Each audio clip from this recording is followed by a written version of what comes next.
Salut, c'est Dr Achar. Notre cours d'aujourd'hui, c'est l'appareil génital féminin.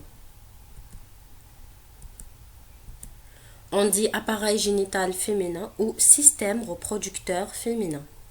Il regroupe des organes génitaux internes et des organes génitaux externes.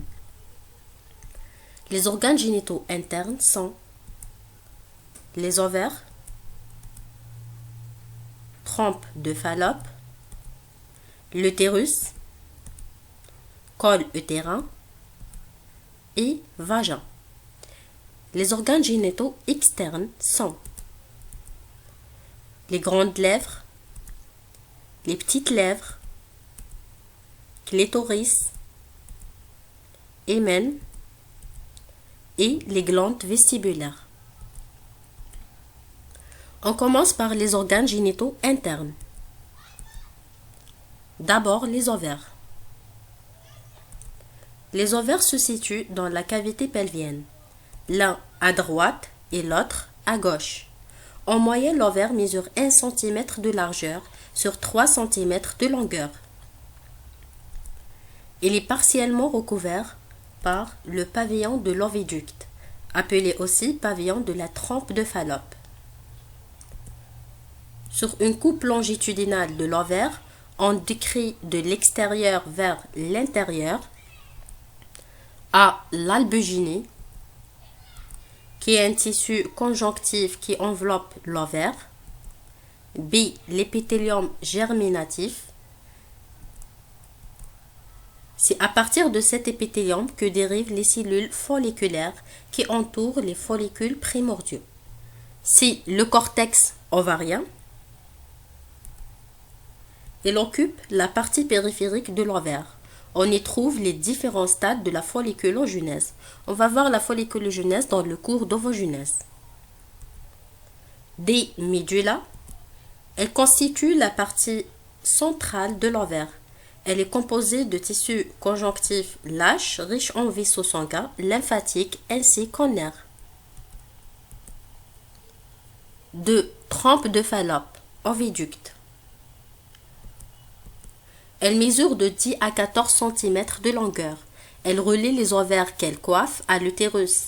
La lumière des trompes de Fallope est tapissée par un épithélium de revêtement, dont la forme et les fonctions varient en fonction du cycle menstruel. Troisièmement, l'utérus. Il se présente sous forme d'une poire aplatie à l'avant et à l'arrière. C'est un organe musculaire cru, impair, mesurant 7 cm de longueur et 4 cm de largeur. Il comporte une partie supérieure forme le fin, une partie dilatée c'est le corps utérin et une partie cylindrique appelée isthme utérin en continuité avec le col utérin qui s'ouvre dans le vagin.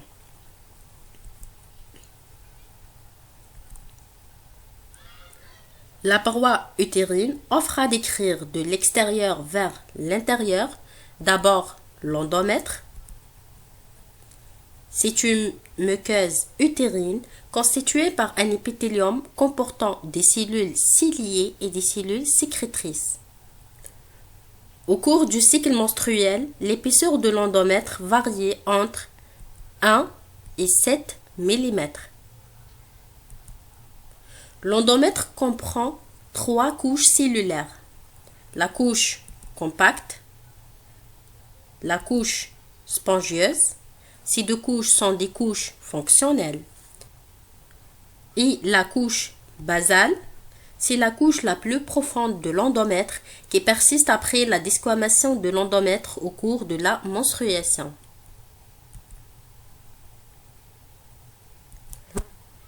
Ensuite, myomètre. C'est un tissu musculaire lisse, épais, réparti en 3 couches internes, moyennes et externes. Et enfin, le périmètre, qui est une séreuse qui recouvre l'utérus. Elle est formée par le péritoine utérin. Quatrièmement, le col utérin. Il comprend deux parties, l'endocole et l'exocole. L'endocole a un épithélium simple avec des cellules sécrétrices et des cellules ciliées et des glandes sécrétant la glaire cervicale. L'exocole est en continuité avec le revêtement épithélial vaginal a un épithélium pavimenteux stratifié. Et enfin, la zone de jonction. La zone de jonction entre l'exocole et l'endocole correspond à la zone où l'épithélium prismatique bordant le canal endocervical fait place à l'épithélium pavimenteux stratifié de l'exocole. Cinquièmement, le vagin. C'est un conduit musculo-membraneux impair et médian, mesurant 8 à 9 cm de longueur. C'est le siège de la copulation et du dépôt de sperme. La paroi vaginale est constituée de 3 couches. Une muqueuse, constituée par un épithélium de revêtement pavimenteux stratifié, non kératinisé, délimitant la cavité vaginale, et sensible aux variations des taux hormonaux ovariens. Ça veut dire sensible aux variations des taux d'œstrogène et de progestérone. Il repose sur une lame basale qui à son tour fait jonction avec un tissu conjonctif sous-jacent, dense. Ensuite, la musculeuse. Elle est formée de 2 couches de muscles lisses, une couche musculaire interne et une couche musculaire externe. Et enfin, l'adventice, c'est la couche la plus externe de la paroi vaginale. Maintenant, les organes génitaux externes. Premièrement, les grandes lèvres. Elles constituent 2 bourrelets adipeux recouverts d'épiderme, avec à l'extérieur de longs poils. Les grandes lèvres sont riches en glandes pseudorépares et sébacées. Deuxièmement, les petites lèvres sont représentées par 2 replets cutanés et revêtues par un épithélium de revêtement pavimenteux stratifié peu ou pas kératinisé. Troisièmement, clitoris. C'est une formation érectile analogue au pénis de l'homme, sauf que sa taille est moins importante et qu'il n'est constitué que de 2 corps caverneux. Quatrièmement, l'hymen. C'est une membrane conjonctive recouverte des 2 côtés par un épithélium pavimenteux stratifié non kératinisé.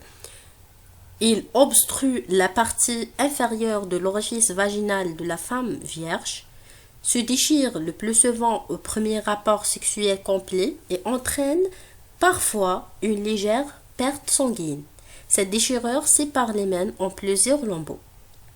Dans certains cas, l'hymen se dilate mais ne se déchire pas. C'est l'hymen complaisant ou extensible car il possède une consistance élastique.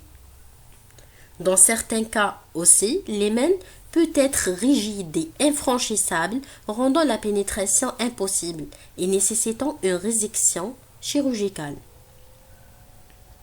Et enfin, il y a aussi des glandes vestibulaires de Bartholin qui ne sont pas envisagées sur cette image. Ces glandes sont 2 formations glandulaires exocrines muqueuses sécrétant du muqueux. Leurs canaux excréteurs s'ouvrent à la base des petites lèvres. Ce muqueux facilite la pénétration du pénis lors des relations sexuelles. Merci beaucoup pour votre attention.